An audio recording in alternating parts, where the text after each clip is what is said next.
Namaste. Today we have Dr. Sunil Kulkarni with us, who is a visiting faculty at Rishihood. Sunil sir has a huge experience of starting from a small village in Maharashtra, going all the way up to Silicon Valley, coming back and then serving his country again. Excellent education from top institutions like the IISc, Purdue University, working with the founders at Google at a very early stage where Google existed, coming back, being a serial entrepreneur in the space of AI and ML, and trying to now use startups as a way to develop our country. Our learners at Rishihood have gained a lot of benefit out of Dr. Sunil's course. So I thought our viewers should also learn a lot from him. So I'm here to pick his brains on his life journey and his message to all our viewers. Namaste, Sunil ji. Namaste, Shobhit ji. Welcome to Rishihood. I Dhanyawad. heard that you are teaching a course on technology and society. Yes. I thought it is a very unique course actually because it's not being offered in many places. Technology is rapidly shaping society as we all understand it, and society is also possibly influencing how technology develops. And you have been for a few decades at the razor's edge of technology, working for Google and now being a startup co founder, particularly in the space of AI and ML. So I thought our viewers should also learn from what you have experienced in the last few decades and where society is headed. So maybe we can start a bit with your initial thoughts on how technology is shaping society and vice versa. Sure, Shobhit ji. First of all, Dhanyawad. Rishihood campus is really great. So technology and society, they are basically linked together. That's what I thought, and that's what I have felt, and that's what I also experienced. All of us experience that, and when I interact with the students also, I ask them some of these examples. So, is technology changing the society? They say yes. I'm asking who is developing the technology? Then they say yes, of course it is society. So what it means, it kind of a feedback loop. Technology changes the society, society uses the technology and itself gets changed. So if you create a tool for particular purpose, that changes your complete habits and how you are going to work. And AI is the next, right now what we see is the most important technological revolution that is going to happen in the next 10-15 years. We all have some of our concepts, what it might do, what it cannot do, but I think that history only tells that we never are 100% correct, and then we have to evolve as it evolves, and we'll see how it is going to change all of us. It is going to change education. I definitely know you will must be keeping tab on it and how it is going to change. In an education side, of course, for example, when this distance learning using the say Coursera or YouTube lectures they started, it changed the first generation. Now the next generation change, I think that is going to happen in the education phase, that will be based upon in the AI, is understanding where the student is lacking and being able to create using generative AI or something, create some content that will change it. And I think that it's very little bit difficult. Like one question today I am going to ask students, like I am teaching you here, coming here, but do you think that I added any value being in front of you? If everything that I am teaching you, if you can find it doing search, whatever search or so, then what is the value that I am going to add? And what is going to create more and more nuances in the education field, I feel, is that how teachers are going to add value, because AI is able to do understand what particular things the student need. So I think that in that particular respect, I think that I covered. So I think that there are so many fields that are going to get impacted. We have to just think about it. Thank you, Sunilji. Because that's a constant discussion that happens at Rishihood as well. That actually, with the emergence of AI, and it has been so rapid that it has come into education so quickly. People thought that maybe jobs would get automated on the factory floor, but it is actually happening primarily at the upper end of the sector and particularly education. So, yeah, things are emerging very rapidly. You have worked for Google very early. I can imagine those days because I was also in the US. I mean, people didn't know about Google, and it emerged so rapidly that it became a verb eventually. That okay, Google it, right? And you were there between 2005 to 2008 there. You would have seen the world change so rapidly with the emergence of a search engine like Google. So, what was your experience at that time being in the headquarters of Google in Mountain View and working for a company like that? Just wanted to, if you could recollect and say how the revolution happened at that time, and maybe we can learn something from that about where we are headed. Definitely, I think that like it's interesting. I always miss those days. I feel that the best experience of working I had at that time. Not that like I don't like my current startup, but definitely like the place was so much like full of the intelligent people. In a sense that you learn always in every discussion, and it was open culture. I want to just take this opportunity because I really love Google. Now still also, one thing I will say, not rather than multiple. I will just say one thing. I will bring out that incidents that really shaped my view about looking at technology, how it impacts the economy. At that time, we were all the engineers in the working on different fields, and Google Videos was there. And around 2006, 2007, that's when the YouTube started, and YouTube really took off in a couple of years, a year or so. And you know the story that some basically, let's not call them kids, but some undergraduates they started it, and it really went very big. And Google bought it. And Google is being an open culture society, technology company. We call it like a small society itself, like all the people who are there. So we were thinking, why? I mean, like, can't we do that one? I mean, like, doesn't the management feel that Google engineers are capable of building something like that? And it was hard for the founders and the CEOs made to potentially kind of make everyone understand why they have taken that decision. It was difficult. I don't think that at that time I liked it. But most of the engineers did not like it. But they have seen how the technology is developing, and it's just not about developing a particular technology, but how the adaptation happens. So Google Videos was there for a long time, maybe 2002 or maybe before that, but it was not getting adopted. But in a just little bit different format, the YouTube was getting adopted. In a sense, in the same way, in the AI also, what I'm taking is that you have to keep trying, because the same thing, if you present in different ways, as I'm saying, the way that you create the tools, if one particular way might not work, another may not work, but some other way of creating that tool might work. Because AI did end, it is going to be technology, but still it is not going to answer on itself how AI can be applied in this field or that field. I am going to take that as a learning for me, and that's what I have taken in the future startup. I am now, this is the third startup that I am involved. So we are trying to see how we can create some of these tools ourselves. Very interesting. So what you are saying is that though you had a product like Google Videos, and then Google decided to buy YouTube, and then as an engineer you obviously felt, yeah, what's so technologically different, and we could develop it ourselves. But what it also says, and I think what we're trying to do at Rishihood as well, is it's not just about the technical knowledge that's enough. You also need to have a business knowledge. Yes. And the timing to enter the market is also very important. So though YouTube may not be technologically very different from Google Videos, still the founders decided to buy it, and then today perhaps YouTube is getting much bigger than Google, right? Imagine the acquisition about 20 years back that has shaped the company today. Yes. So very fascinating, because at Rishihood also we are trying to bring in a multidisciplinary education. So you may get trained on technology, but just like we discussed, unless you understand economics, geopolitics, society, sociology, you will not be able to take the right decisions to lead a company.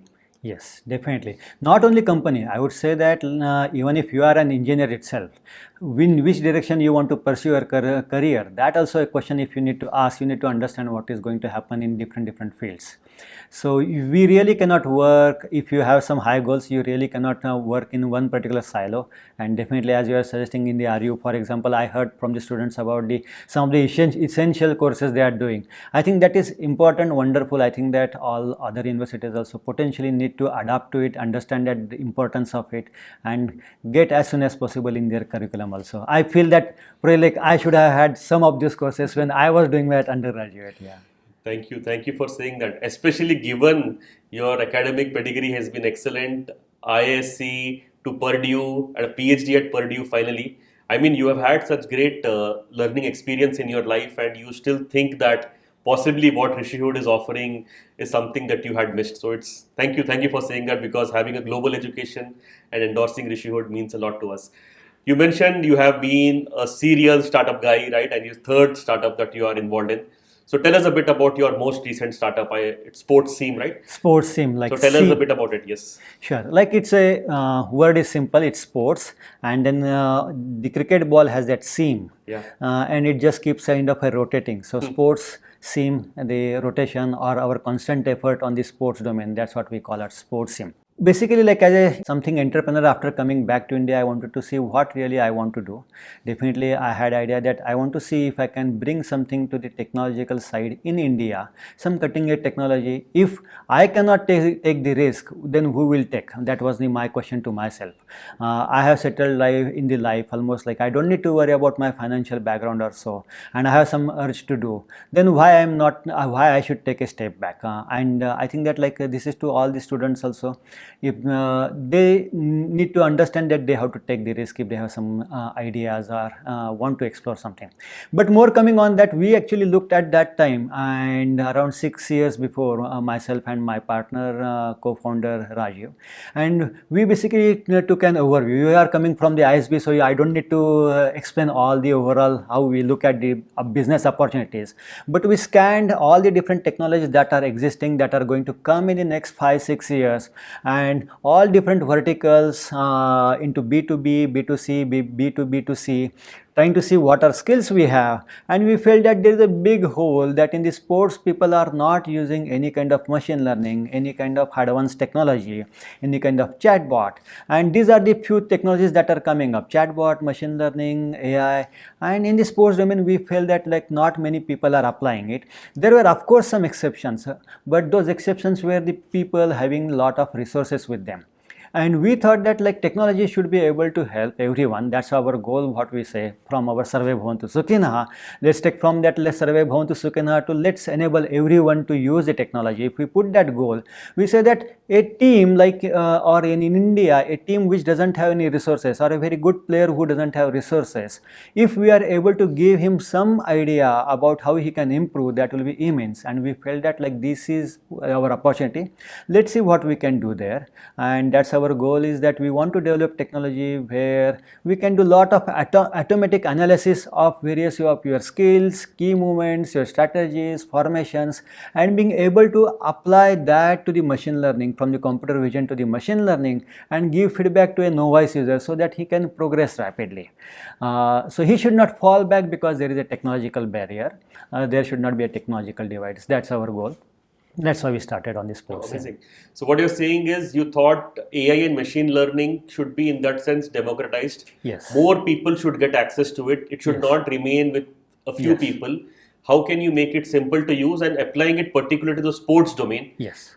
which, as we all know, is rapidly increasing in India. We recently had the Asian Games. Now the Cricket World Cup is running. So much of sports enthusiasm is building, but possibly not too many people have thought of marrying AI, ML to sports applications, and that's what your company is doing. Yes. Very, very interesting. Going back, if I have to reflect on, I mean, your life, how it has progressed. Started from a small town in Maharashtra, you went all the way up to Silicon Valley, and then you decided to come back, and you said that you wanted to do something for the country. So how do you reflect on your life journey when you look back 30, 40 years, that how did this all pan out for you? You're back to where you started from, but maybe with a much different global exposure.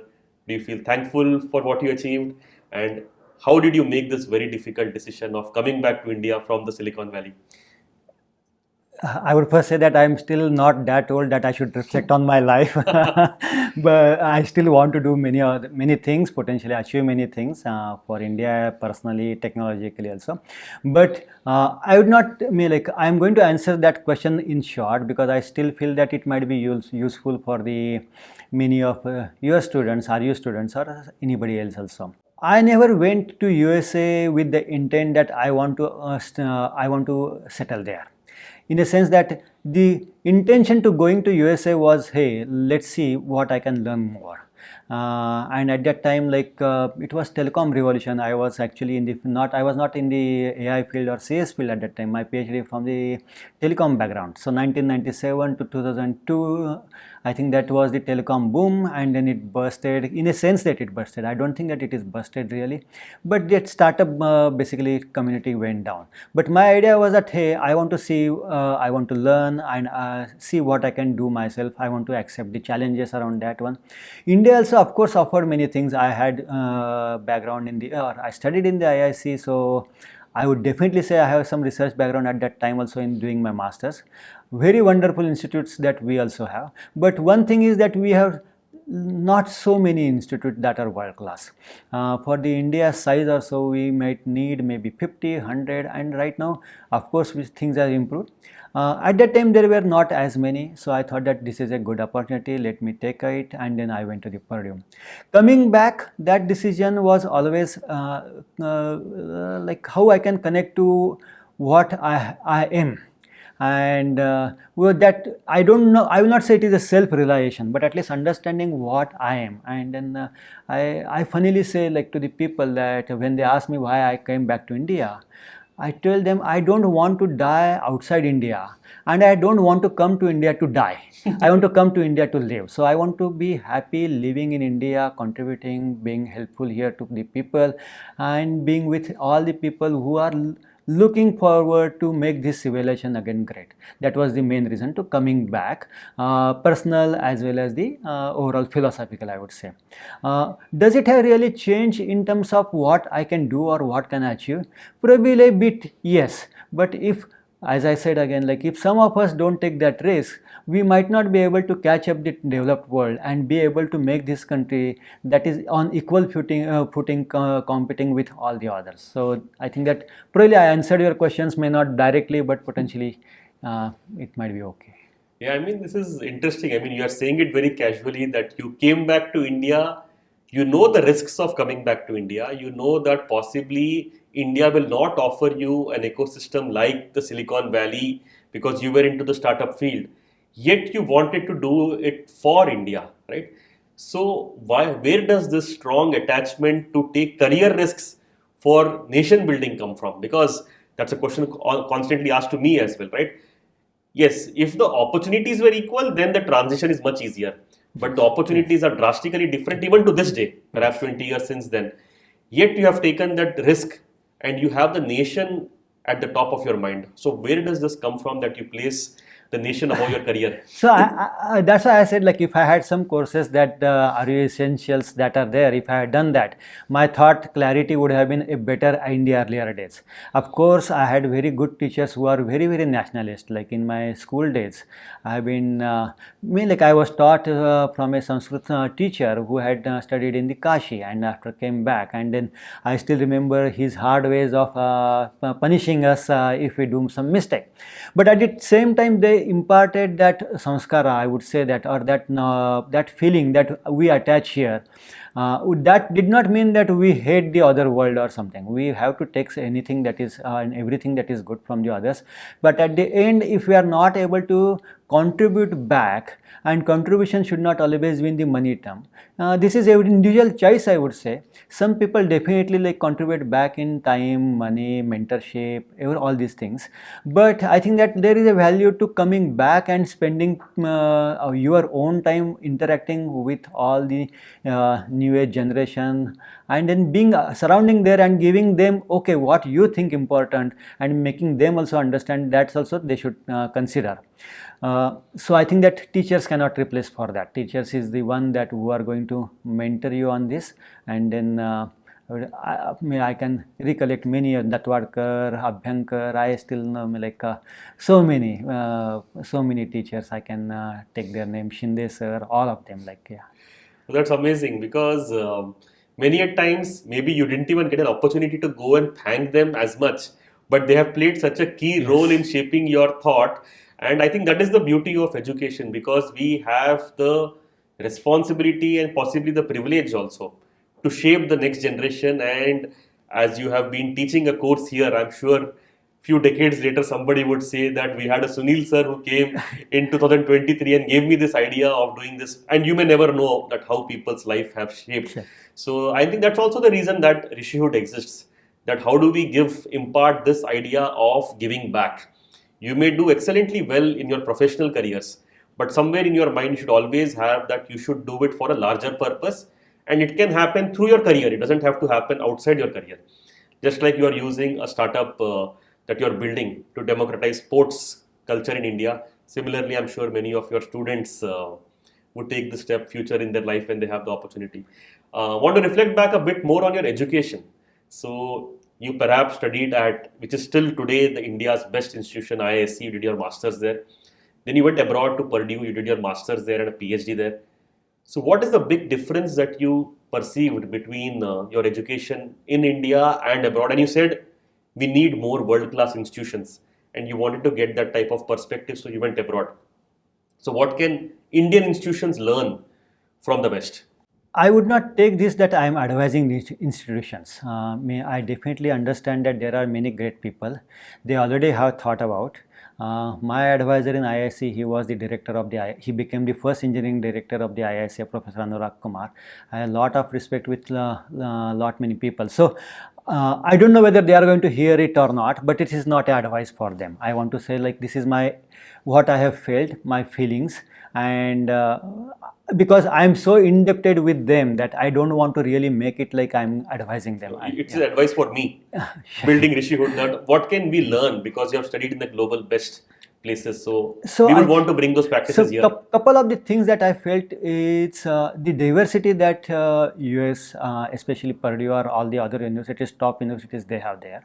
You are able to meet people from different countries that are doing amazingly good in their countries. That top talent comes together, and when you interact with such a top talent, then the ideas just float here and there.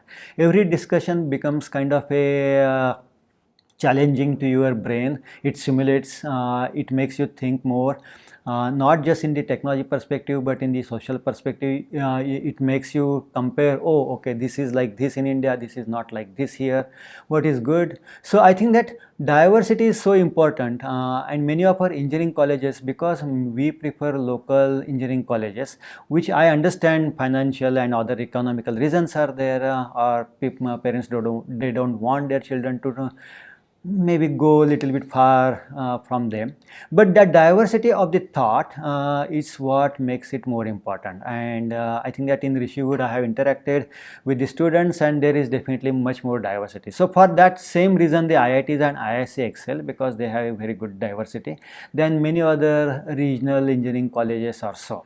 The second thing is that the diversity should not just be within the India, but if it is possible to bring some diversity outside India, maybe from the lecturers, from the professors, and even from the students, maybe with the exchange programs or something, trying to see whether some of the students go in some of these institutes outside, that will be useful definitely. Like that has shaped my overall worldview and also my technological abilities. So these are the two important things. I think that more than other technical knowledge, capabilities of the professors, overall the systems, but this is what thing that they are really great in building the top class universities. Wow, very interesting. Because typically, when we think of academic institutions, I would have expected an answer like, oh, research, publications, labs, and other things. But you have focused specifically on diversity, and you are saying having diverse perspectives in the room has shaped your mind in a very different way because the same problem statement is seen Yes. from a different lens, maybe different solutions come. And that type of a training has still helped you build many successful startups. So yes, at Rishihood, yes, we are also a fully residential campus, exactly with this intent in mind because it allows people from across India to stay together, and that is true also. All different states are represented at Rishihood. You would still want to increase faculty representation from globally best faculty coming here. We have started to do that, and interesting that you say that such type of perspective has shaped your technological thinking also, because we would otherwise think that it is your relationship with your laptop and you're only working on that. Correct. But interacting with a diverse cohort of colleagues has helped you shape your technological thinking as well. If you have any piece of advice to maybe a younger Sunil who is out there in a village in Maharashtra and is so enamored with this whole technological revolution and is now thinking about future education, what would be your advice to such a younger version of Sunil about how they should shape their lives? I would not give that big advice, but I would say that at least how they can study or what they should prepare. I would say work hard. I think that little bit sometimes I feel that I might be biased, but I feel that the younger generation is a bit less. It doesn't like to work hard. They work smart, but they don't like to work hard. I think that if they put a little bit of more kind of I would say like we had some discussion about yesterday about integrity. If they put that integrity into their working habits, I think they will achieve the great. So one more thing is also they should also look for teachers who are not just telling them what skills I can impart, but rather skills, technological skill, that's what I'm saying. But they should definitely look at, okay, which kind of social skills or which kind of skills that are necessary for me to be a happy human, helping human. Such peer, professors, they should be, they will be also in the technological fields. They also need to interact with such people. I think that at the end, the combination of this is trying to drive their success and happiness. Very interesting. So you're saying we have a tendency to work smart, especially technology is also enabling that, but not as much about work hard. Yes. A work ethic is very important that you think, right? Particularly given India's demography, and if we have to succeed, given the challenges that we have, along with working smart, we also need to work hard. And you are interestingly saying that you don't just look for technical expertise in a faculty, but also look for someone like a life coach, Yes. somebody who can mentor you. Yes. I think there's a lot of interesting trends that I study in education that say eventually universities will become places for life coaches, because many other things would, knowledge is freely available. AI is kind of going to synthesize the knowledge and deliver it, but you will need a mentor or a coach to guide you Yes. about how to consume this whole information that we have and how do we bring it into our lives. Yes. So thank you for sharing these thoughts. Thank you for sharing a lot of personal journey that you have had, and sharing this advice with all our young learners, and also a piece of advice for me as well. So this is going to be very useful. We'll definitely try to put it into practice. Any last words from your side? No, keep on doing what you are doing. I really like, and that's why like I took some time out of my question was, should I come here? I said that what is going to help me? I said that when my teachers taught me something, did they ask that question? And I should also get a different experience. I have not been in academics for long, and this is really different. So I really thank you for you giving me opportunity. Especially like I'm not here to teach something technical, but which interfaces technology and society. It was very interesting learning experience for me as well. And like I probably have gone through maybe around like 5-6 different books because of that. So thank you, because of that I was forced to do, but also gave this good opportunity. So I would say that you should keep doing, and if there is any setbacks or so, I never think that like you will have any setbacks, but I don't need to say you have always come through all these setbacks. Please continue doing that. It is going to be very useful for the Bharat as a civilization, as a country, and in the next future for the world also. Thank you. Thank you, Namaste, Sunil ji. Namaste, Thank you for your Shobhit. time.